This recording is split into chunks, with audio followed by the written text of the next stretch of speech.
ఈ ఎక్స్ప్లెయినర్లో మనం నేరుగా ఒక ఆసక్తికరమైన చారిత్రక అంశంలోకి వెళదాం. 19వ శతాబ్దంలో ప్రైవేట్ మూలధనాన్ని రక్షించడానికి జరిగిన సైనిక దాడులు కాలక్రమేణా నేటి ఆధునిక గ్లోబల్ క్రెడిట్ సిస్టమ్గా ఎలా రూపాంతరం చెందాయో ఇప్పుడు విశ్లేషిద్దాం. సామాజిక విమర్శకుడైన కార్ల్ మార్క్స్ అన్న ఈ మాటలొకసారి గమనిద్దాం. యూరోపియన్ శక్తులు అప్పట్లో పెద్ద పెద్ద జాయింట్ స్టాక్ కంపెనీల ఆర్థిక ప్రయోజనాలను ఎలా కాపాడేవో ఈ వాక్యం అద్భుతంగా చెప్తోంది.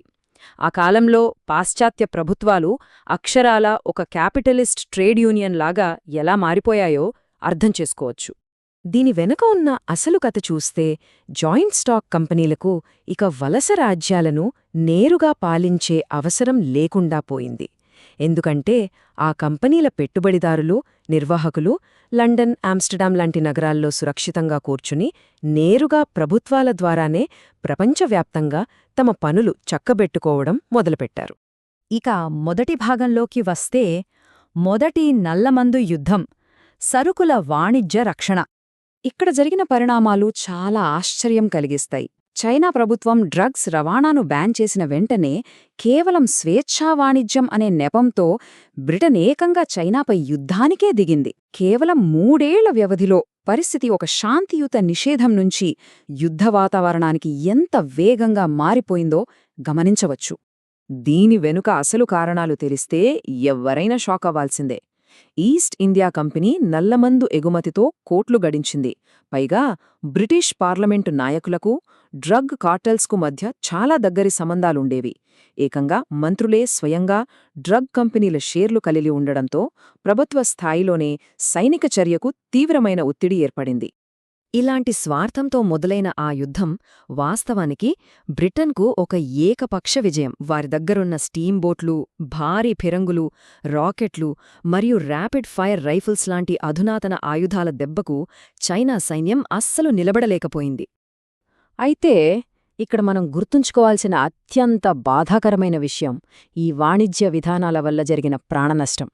19వ శతాబ్దం చివరికొచ్చేసరికి ఏకంగా 40 మిలియన్ల మంది చైనీయులు నల్లమందుకు బానిసలైపోయారు.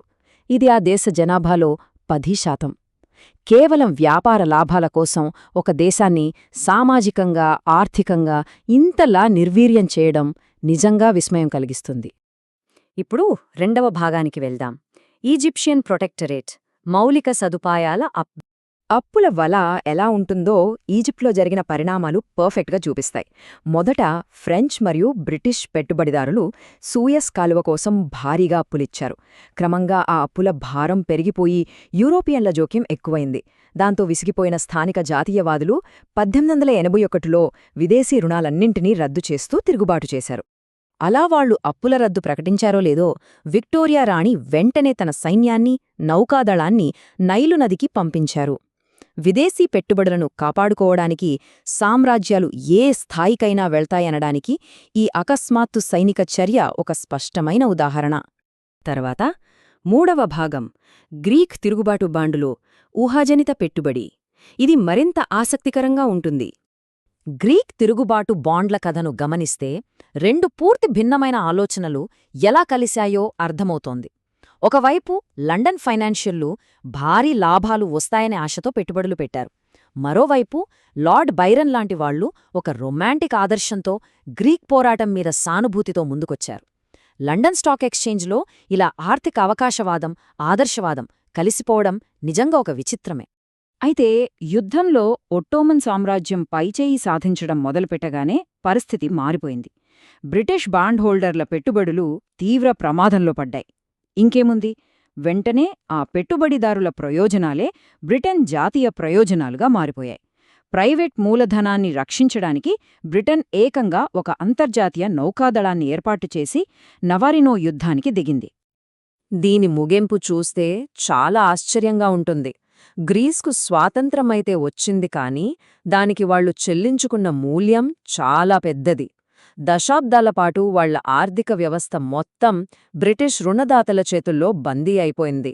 స్వేచ్ఛ వస్తే వచ్చింది కానీ ఆర్థికంగా మాత్రం విదేశీ అప్పులకు పూర్తిగా తలవంచాల్సొచ్చింది.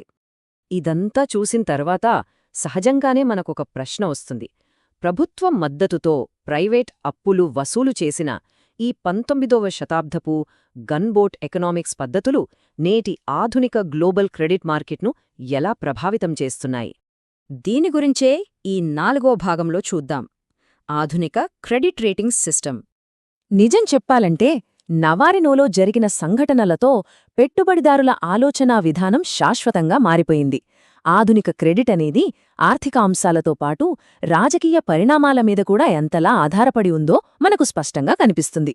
ప్రభుత్వ రాజకీయ మద్దతు గనక ఉంటే ఎంతటి రిస్కున్న విదేశీ డీల్సైనా సరే సులభంగా లాభదాయకంగా మారుతాయని చరిత్ర పదే పదే నిరూపిస్తూనే ఉంది. అందుకే నేటి ప్రపంచంలో ఒక దేశం యొక్క క్రెడిట్ రేటింగ్ అనేది చాలా కీలకం. ఈ రేటింగ్ అనేది కేవలం నంబర్స్ కాదు, అందులో ఆర్థిక సమాచారంతో పాటు ఆ దేశ రాజకీయ, సామాజిక, సాంస్కృతిక పరిస్థితులు కూడా ఇమిడి ఉంటాయి. ఒక దేశ భౌతిక, సహజ వనరుల కంటే వాళ్ళు అప్పులు కట్టగలరు అనే నమ్మకమే ఇప్పుడు అత్యంత విలువైనదిగా మారిపోయింది. ఈ పోలిక చూస్తే అసలు విషయం చాలా క్లియర్గా అర్థమవుతుంది. ఒక దేశంలో చమురులాంటి సహజ వనరులు ఎంత పుష్కలంగా ఉన్నా అక్కడ అవినీతి, అంతర్యుద్ధాలుంటే వాళ్ల క్రెడిట్ రేటింగ్ చాలా తక్కువగా ఉంటుంది. దాంతో పెట్టుబడులు రావు, వాళ్లు పేదరికల్లోనే ఉండిపోతారు. దానికి భిన్నంగా ఎలాంటి సహజ వనరులు లేకపోయినా పారదర్శకమైన ప్రభుత్వ పాలన, శాంతిభద్రతలు ఉన్న దేశాలకు ఈజీగా తక్కువ వడ్డీతో పెట్టుబడులు వస్తాయి. వాళ్లు హైటెక్ పరిశ్రమలతో ధనవంతులవుతారు. చివరిగా ఇదంతా ఒక లోతైన ఆలోచనలోకి నెట్టేస్తుంది. కేవలం ఈ క్రెడిట్ రేటింగ్లే జాతీయ సంపదను నిర్దేశించే ఈ ఆధునిక ఆర్థిక వ్యవస్థలో ఏ దేశానికైనా నిజంగా పూర్తి ఆర్థిక సార్వభౌమాధికారం ఉన్నట్లా లేనట్లా? ప్రభుత్వ అధికారానికి, ప్రైవేట్ మూలధనానికి మధ్య ఉన్న ఈ బంధం ప్రపంచాన్ని ఎలా నడిపిస్తోందో గమనిస్తే ఎన్నో సరికొత్త ప్రశ్నలు తలెత్తుతాయి.